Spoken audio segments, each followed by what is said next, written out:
গৌৰীপুৰ আৰক্ষীৰ জালত এগৰাকী ড্ৰাগছ সৰবৰাহকাৰী। গৌৰীপুৰ চৰঙ্গীমোড় অঞ্চলত গৌৰীপুৰ আৰক্ষীৰ এক গোপন অভিযানৰ ভিত্তিত 9টা কণ্টেইনাৰৰ লগতে বহু আপত্তিজনক সামগ্ৰীসহ এগৰাকী সৰবৰাহকাৰীক আটক কৰিবলৈ সক্ষম হয় আৰক্ষীয়ে। আটকাধীন যুৱকজনৰ ঘৰ গৌৰীপুৰৰ মলাটিখামাৰ গাঁৱৰ মফিজুল হক বুলি জানিব পৰা গৈছে। দীৰ্ঘদিন ধৰি যুৱকজনে ড্ৰাগছ সৰবৰাহ কৰাত জড়িত থকাৰ অভিযোগ উত্থাপন হৈছে। ইতিমধ্যে যুৱকজনক আৰক্ষীয়ে আটক কৰি থানালৈ আনি অধিক তথ্যৰ বাবে সোধা-পোছা অব্যাহত ৰাখিছে বুলি জানিব পৰা গৈছে।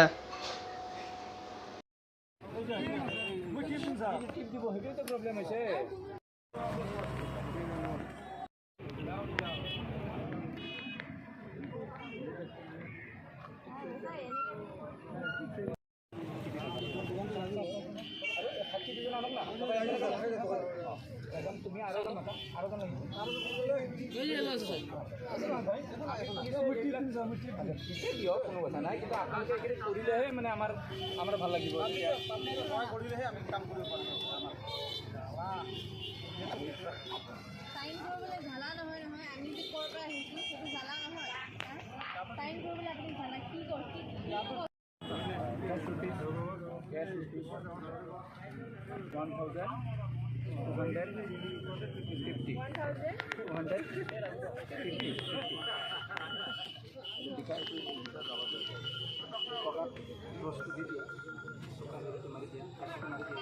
মোৰ মোবাইলটো বন্ধ হৈ যায়। এইটো কিমান পইচা? 3 4 5 6 7 8 9 10 11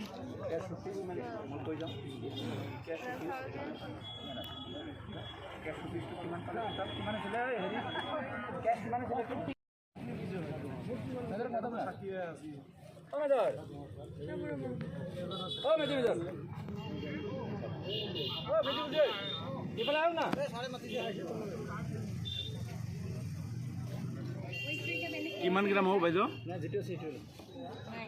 কিমান গ্ৰাম আহিল?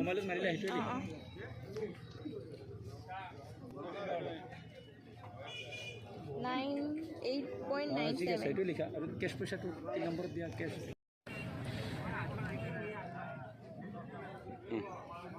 অলপ